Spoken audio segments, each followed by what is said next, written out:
এক গ্রামে এক ছেলে ছিল। ছেলেটির নাম রাঘব। সেই রাঘব খুব অলস প্রকৃতির ছিল। সারাদিন শুধু শুয়ে বসে কাটাতো।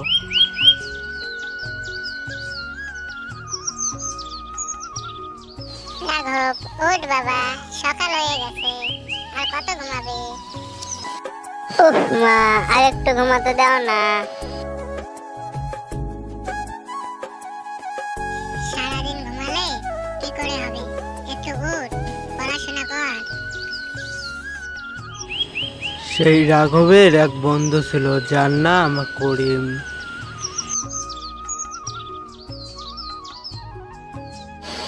রাঘব, ওই রাঘব, রাঘব।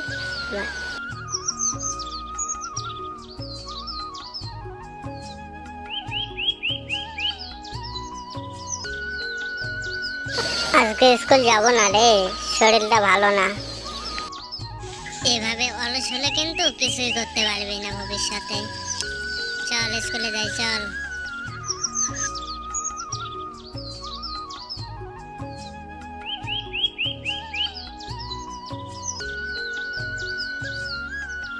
মনে রেখো বাচ্চারা, যে পরিশ্রম করে সেই জীবনে বড় হয়, সেই সফলতা অর্জন করে। সফল সেই ব্যক্তি হয় যে বেশি পরিশ্রম করে। অতএব পরিশ্রম করো, চেষ্টা করো, তোমরাও পারবে।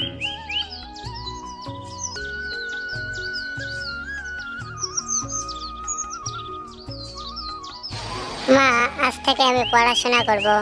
আমাদের নতুন শিক্ষক এসেছিল, তিনি বলেছেন যে পরিশ্রম করে সেই সফল হয়।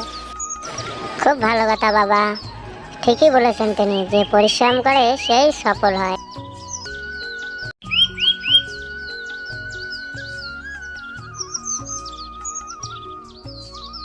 কিছুদিন পর পরিশ্রমের ফল।